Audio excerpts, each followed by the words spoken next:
কাঁচা কলার বাকলা লম্বা কেটে দিয়ে নিয়েছি। এই যে দেখুন কাঁচা কলার বাকলা আর তেলের মধ্যে সিদ্ধ বসিয়ে দিচ্ছি, লেমন লেমন দিয়ে ডাটা দিয়ে দিলাম। কলার চোখলাগুলি কিন্তু সিদ্ধ হয়ে গেছে, এখন মধ্যে নামাই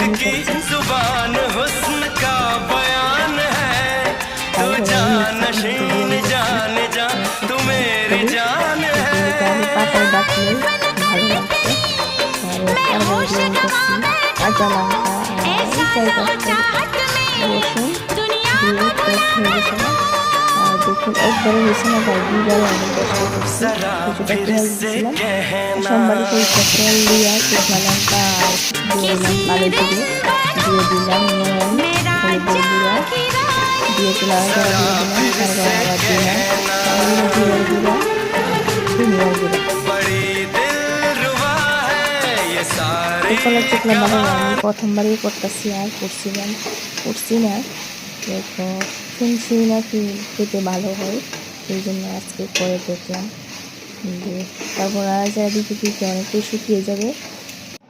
এরপরে দিয়ে দেবো ধনিয়া পাতা, আর শীতকালে ধনিয়া পাতাটা দিলে আলাদা একটা স্যান্টটা খুব ভালোই লাগে। কলার চোখলা ভর্তাটা খায়া দেয়া পুরানো হয়ে গেছে, এখন ভিডিও দিতেছি। ভালোই লাগে, এরকম ভর্তা বাটা হলে ভালোই লাগে গরম গরম ভাতের সঙ্গে।